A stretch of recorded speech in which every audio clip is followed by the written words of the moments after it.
donc pour le update de la semaine. Je suis très contente de le faire parce que du coup j'ai lu 2 livres en 1 semaine et demie, parce que vous avez remarqué, je vous filme une vidéo toutes les semaines et demie pour les updates lecture. Donc aujourd'hui nous sommes le 20 septembre et c'est parti pour vous présenter mes lectures passées. Quand je vous quittais la semaine dernière, c'était avec le roman Half-Bad de Sally Green, publié aux éditions Milan.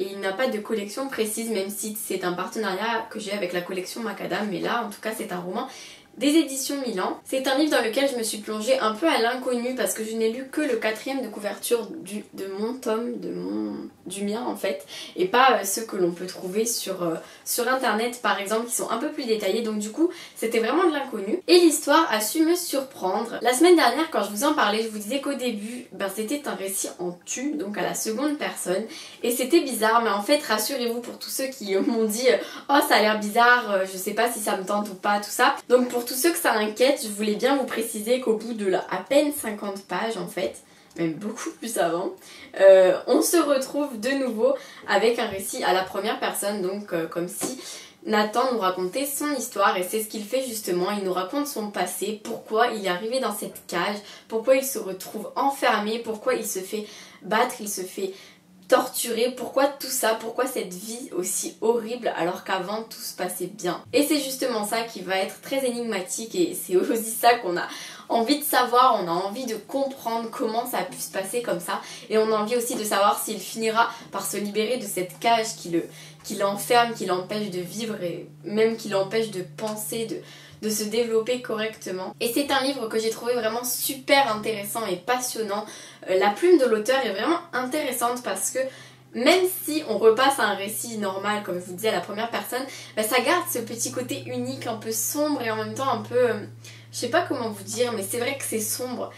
Et c'est un style vraiment spécial qu'elle a et que je trouve génial, et je pense qu'il peut plaire à énormément de personnes parce qu'il y a un suspense vraiment insoutenable tout au long du roman, sur certains points quoi. On a envie de savoir certaines choses et on est là, on se dit mais quand est-ce que ça va arriver, et c'est vraiment ce que j'ai adoré. Donc vraiment c'est un roman que je vous conseille énormément. Il sort dans 4 jours, donc vous savez où est-ce qu'il faudra se trouver le 24 septembre, dans une librairie. Surtout qu'autour de ce roman il y a vraiment tout un univers qu'on a envie, qu'on aime beaucoup découvrir parce que ce sont des sorciers. Et ce que j'ai beaucoup aimé, c'est que, bon, vous allez trouver ça bizarre, mais je suis pas fan du fantastique, donc moi j'ai beaucoup aimé le fait que ce soit pas trop basé sur la sorcellerie.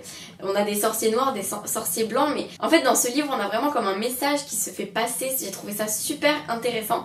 C'est vraiment génial de voir à quel point il y a les sorciers blancs, les sorciers noirs. Au final on se retrouve avec un demi-sorcier blanc-noir, donc un demi-noir. Et le noir c'est le mal, le blanc c'est le bien, mais au final ce sorcier demi-noir, eh bien, il va se faire enfermer et torturer par des blancs. Donc finalement, qui est le méchant dans l'histoire? C'est vraiment quelque chose qui m'a beaucoup fait réfléchir et j'ai trouvé ça génial. Donc vraiment je vous le conseille de tout cœur. Donc le 24 septembre, courez à votre librairie, j'ai vraiment très envie que vous le lisiez et que vous me disiez votre avis parce que ce roman est vraiment génial. Y'a Petit Bout qui vient squatter la vidéo? Oui. Tu veux présenter un livre? Non, tu veux pas? C'est intriguant.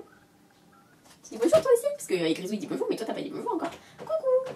Oh mon petit bébé! Bon, bébé chat n'avait pas envie de vous présenter le livre, donc du coup c'est moi qui vais vous présenter ma seconde lecture de la semaine, enfin de la semaine et demie si on veut dire. Il s'agit de La gueule du loup de Marion Brunet, publié aux éditions Sarbacca dans la collection Exprime. Vous le savez, j'aime beaucoup la collection Exprime parce que ce sont des titres qui m'ont toujours percuté, ils m'ont souvent retourné en fait, je me suis souvent sentie... oppressée ou alors bouleversée. Vraiment, tous leurs titres ont quelque chose d'un peu sombre, même si parfois c'est une histoire assez gaie. Enfin, c'est rare en fait quand on y pense. Non, mais il y a toujours cet aspect un petit peu sombre, cet aspect où la vie n'est pas si belle quoi. Et Marion Brunet avait écrit Frangine sur l'homosexualité, qui était un livre qui m'avait énormément touchée et ça avait été un coup de cœur. Donc quand j'ai vu qu'elle sortait un nouveau livre, je me suis dit mais je ne peux pas rater cette occasion. Et le résumé est assez vague et la couverture, comme vous pouvez le voir, fait un peu gay. Enfin je sais pas si vous aussi vous êtes d'accord avec moi, mais elle fait plutôt joyeuse. Enfin, ces filles ont l'air naïves et insouciantes, elles ne voient pas le danger. Enfin, en même temps il n'y a pas de danger à avoir quand on regarde l'image. Donc c'est vrai que c'est ce qui m'a attirée au premier regard, mais je ne savais pas trop à quoi m'attendre. Mais juste ce livre il est hallucinant. Mais vraiment, je ne sais pas si vous avez déjà lu des romans de Marion Brunet, mais là celui-ci je vous le conseille énormément si vous voulez découvrir un style et un univers vraiment unique, quelque chose que vous n'avez jamais vu nulle part, vraiment. L'histoire comme on la lit, l'histoire quand on lit le résumé, On se dit que ce sont deux jeunes filles qui donc après leur bac se retrouvent en grand voyage, donc deux meilleures amies qui ont décidé de voyager, de partir à l'inconnu, mais en fait elles vont se retrouver dans une aventure horrible, une aventure vraiment affreuse, et elles vont se retrouver dans une sorte de course-poursuite contre la mort, parce que voilà, la mort les poursuit. Le résumé fait très danger, fait très terrorisant un peu on va dire, si je puis dire, mais en regardant la couverture, en lisant le début du résumé, on ne s'attend pas à ce que ce soit aussi retournant que ça. Et c'est waouh, c'est juste hallucinant. Parce qu'elles vont aller dans cet endroit, sur cette île, elles vont s'éclater. Et là, elles vont faire une rencontre qui va tout changer dans leur vie et qui va changer leur personnalité, leur cœur, leurs pensées, leurs souvenirs, leurs ambitions à tout jamais. Vraiment, elles seront plus jamais les mêmes. Et c'est ça que j'ai trouvé extraordinaire. C'est que voilà, elles sont complètement différentes après cette rencontre et elles vont vivre des aventures, des événements, des choses juste waouh, les pauvres, c'est pas de tout repos. Et vraiment ce livre il va vous empêcher de respirer, vous allez être essoufflé en le lisant, presque au même point qu'elles sont essoufflées quand elles courent pour pas que la mort les rattrape. C'est vraiment quelque chose que je ne peux pas vous décrire en vous parlant, que j'ai eu beaucoup de mal à vous décrire dans ma chronique, mais je peux vous dire que ce roman vaut la peine d'être lu parce que l'histoire est vraiment très touchante, très retournante comme je vous le disais, très perturbante. C'est quelque chose qui m'a énormément perturbée, qui m'a parfois dégoûtée, qui m'a fait halluciner, mais j'ai l'impression de me répéter quand je vous en parle, mais j'ai pas assez de vocabulaire pour vous décrire tout ce que j'ai ressenti en lisant ce roman. Mais je peux vous dire que les émotions, on les ressent de plein fouet, on les reçoit en plein visage comme ça, et c'est ce que j'ai adoré. Marion Brunet a un style excellent, extraordinaire, elle a des idées vraiment superbes, elle a, bon même un peu horribles, mais elles sont superbes quand même. Elle a une plume qui est magique, je peux vous dire que vous allez être transporté parce qu'elle a un style qui fait que même quand elle utilise du vocabulaire familier, ses phrases sont magnifiques, elles sont magiques, elles sont poétiques. On dirait qu'on lit une chanson, presque on aimerait chanter pendant qu'on lit, mais quand on voit le sujet aussi grave qu'aborde ce roman, non on n'a pas envie de chanter du coup, mais c'est vraiment impossible de vous décrire à quel point j'ai adoré ce roman, mais ça n'a pas été un coup de cœur, il m'a manqué cette petite chose. En ce moment j'ai un peu de mal, ça fait un moment que j'ai pas eu de coup de cœur, ça me rend triste. C'est peut-être à cause des cours, du fait que je lis pas des livres en les avalant d'un coup parce que du coup j'ai pas le choix, je suis obligée de m'arrêter pour faire mes devoirs, pour dormir, tout ça. Mais je sais pas, j'ai pas eu le coup de cœur, mais c'est vraiment une excellente lecture et je vous la conseille de tout cœur. Donc il est déjà sorti, il est juste trop beau, il est à 15,50 €, c'est pas très cher pour cette petite merveille. Je vous le conseille vraiment beaucoup, beaucoup, beaucoup, beaucoup. Puis ma lecture en cours, pour ceux qui me suivent régulièrement sur la chaîne, vous savez qu'il s'agit de mon livre Mystère du 13. J'ai décidé de le lire parce qu'après La Gueule du Loup, je vous avoue que on se sent tellement retourné qu'on n'a pas envie de plonger dans une histoire prise de tête. Ce roman a un peu l'air prise de tête pourtant, mais vu qu'une amie à moi m'a dit que c'était un style un petit peu jeunesse, un peu trop jeunesse pour elle, mais qu'elle avait adoré, je me suis dit c'est parfait, un style jeunesse, ce sera parfait, ça va un peu me calmer quoi, calmer mes émotions. Et du coup j'ai commencé ce roman qui, donc j'en suis à là, vous pouvez le voir, mon petit marque-page de négatif, c'est très joli, j'aime beaucoup. Donc du coup j'en suis à la page 70, je le continuerai et je l'aurai certainement bientôt terminé parce que comme vous pouvez le voir c'est quand même écrit relativement gros. Et donc il s'agit de Here tu comprendras de Rebecca Steele, publié aux éditions Nathan. C'est un roman, je ne sais absolument pas de quoi il parle, mais pour l'instant ça parle d'une jeune fille qui raconte sa vie, elle raconte ce qu'elle entraîne sa mère pour participer à un jeu télévisé, elle raconte son histoire avec son meilleur ami qui n'est plus son meilleur ami mais on ignore pourquoi. Donc je trouve que c'est un style très simple à lire, très agréable.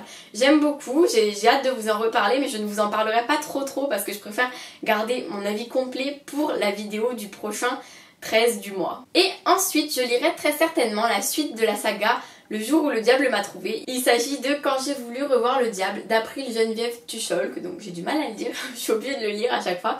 Publié aux éditions Hachette dans la collection Black Moon. Je remercie énormément les éditions Hachette parce qu'ils ne nous envoient plus les suites des romans à présent. Et là c'était la surprise, ils ont envoyé à chaque chroniqueur une suite d'une saga qu'on avait bien aimée. Donc j'ai trouvé ça génial, j'étais juste super heureuse. Surtout que du coup je l'ai reçu en roman et il est trop beau, enfin moi je l'aime trop. Donc vous pouvez voir qu'il varie maintenant les dos, comme certains me disent ouais il varie jamais tout ça. Vous voyez, il y a le diable qui est écrit en bleu, donc ils ont changé un peu. Et c'est vrai que ça égaye un petit peu les Black Moon qui sont franchement noirs. Mais là il y en a certains du coup qui changent et ça fait joli. Moi je trouve que ça fait joli. Donc du coup j'ai trop hâte de lire la suite. Je ne vous raconte pas l'histoire parce que sinon je vais vous spoiler le tome 1 et je vais d'ailleurs relire un peu les dernières pages du tome 1 pour me remettre dans l'histoire parce que je ne me souviens absolument pas des derniers détails quoi, de ce qui se passait à la toute fin. Je me souviens de la fin qui était complètement apocalyptique quoi, mais pas de après. Donc du coup je vais relire pour voir qu'est-ce qui se passait, mais je pense qu'il y a quelques rappels au début certainement. Donc je pense que ça ira. Du coup j'ai très hâte de le lire et dès que j'aurai fini Hier tu comprendras, j'attaquerai celui-ci normalement parce que c'est vrai qu'avec les cours je vous avoue que je ne prévois pas trop les prochains livres que je vais lire parce que du coup suivant mes envies, c'est à dire que là j'avais lu La Gueule du Loup, j'avais prévu de lire celui-ci après mais je me suis dit non c'est un livre un peu gros quand même, faut pas que je me lance, donc du coup j'ai décidé de me lancer dans un livre un peu plus léger, plus fin, plus jeunesse. Du coup celui-ci passe après. Ça y est, le update lecture est terminé, j'espère que ça vous a plu. N'hésitez pas à me laisser des commentaires comme d'habitude si vous en avez lu, si vous avez envie de lire certains livres, si vous me conseillez certains livres. N'hésitez pas, moi j'adore les lire et vous répondre et sachez que je réponds à tous vos commentaires toujours, sauf quand il y a les soucis de paramétrage Google+, et dans ce cas-là je vous conseille d'aller voir la toute dernière vidéo de la chaîne Les Lectures de Nine qui a fait une vidéo qui vous explique comment paramétrer votre compte pour qu'on puisse répondre, nous les booktubeurs, les youtubeurs en général, pour qu'on puisse répondre à tous vos commentaires. Parce que parfois vous allez peut-être penser qu'on se dit oh non je vais pas lui répondre alors que ça n'a rien à voir. Moi je réponds vraiment à tout le monde, donc du coup ce serait super si vous alliez voir cette vidéo et que vous pouviez le paramétrer pour que je puisse répondre à vos commentaires parce que c'est vraiment ce que j'adore, échanger avec vous, donc voilà, ça serait vraiment sympa. On se retrouve du coup mercredi pour une nouvelle vidéo et je pense que vous serez contents parce que ma prochaine vidéo concernera toutes mes dernières réceptions depuis début septembre, donc pendant environ un mois on va dire, donc ce sera mes réceptions de septembre. Je ne sais pas encore comment je vais appeler ça parce que c'est vrai que je faisais beaucoup de In My Mailbox avant. Est-ce que je continue à appeler ça In My Mailbox ou est-ce que j'appellerai ça autrement, peut-être un nom que j'ai moi-même choisi ou alors book haul, je ne sais pas encore. Mais en tout cas, vous allez pouvoir voir toutes mes réceptions du mois dernier, donc j'espère que ça vous plaira et je pense que vous avez hâte parce que c'est le genre de vidéo que vous attendez souvent en général, donc voilà. Et pour ceux qui me demandent souvent si je ferai un bookshelf tour, ça arrivera un jour, ne vous inquiétez pas. C'est juste qu'il faut que je trouve l'occasion et puis j'attends parfois que ce soit bien rangé tout ça et vu que là en ce moment avec les cours j'ai pas trop le temps, ce sera tourné, ne vous en faites pas. C'est pas pour tout de suite mais c'est pour bientôt. Voilà, je vous fais des milliers de bisous, je vous remercie d'avoir regardé la vidéo et j'espère qu'elle vous a plu. Je vous dis du coup à mercredi en espérant que la prochaine vidéo vous plaira et merci à tous d'être toujours aussi nombreux à me suivre. Je vous fais plein de bisous.